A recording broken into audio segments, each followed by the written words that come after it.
হরে কৃষ্ণ। রথের চাকা মাটিতে বসে গেলে কর্ণ কেন ধর্মের কথা বলল? কুরুক্ষেত্রের যুদ্ধ প্রায় শেষ, অসংখ্য বীর পড়ে গেছে। আজ মুখোমুখি কর্ণ ও অর্জুন।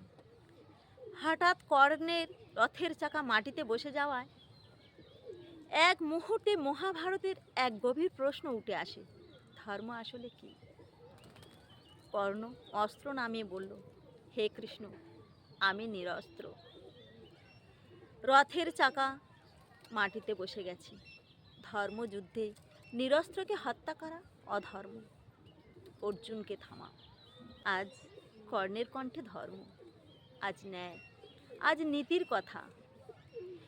ভগবান শ্রীকৃষ্ণ ধীরে ধীরে কর্ণের দিকে তাকালেন। তার চোখে ক্রোধ নয়, সত্য। কৃষ্ণ বললেন, হে কর্ণ, আজ তোমার ধর্মের কথা মনে পড়ল? যেদিন দ্রৌপদীকে সবাই টেনে আনা হয়েছিল, তার বস্ত্রহরণ হচ্ছিল, সেদিন কোথায় ছিল তোমার ধর্ম? যেদিন অভিমন্যুকে একাই 6 জন ঘিরে হত্যা করা হয়েছিল, সেদিন কোথায় ছিল তোমার ধর্ম?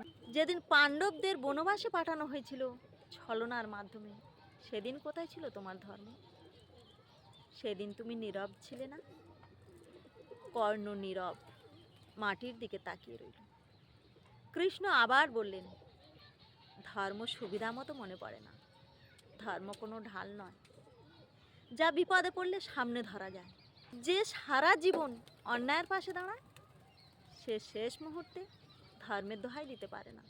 তুমি দানবীর হতে পারো, কিন্তু অন্যায়ের পাশে দাঁড়ালে দানও তোমাকে রক্ষা করতে পারবে না। এর থেকে আমরা এই শিক্ষা পাই, ধর্ম শুধু কথা নয়, আচরণ।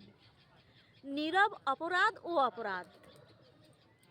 অন্যায়ের পাশে দাঁড়ানো মানেই অধর্মে অংশ নেওয়া। অর্থাৎ ধর্ম কোনো রথের চাকা নয় যে বসে গেলে নামিয়ে নেওয়া যায়। ধর্ম হলো জীবনের দিশা। হরে কৃষ্ণ।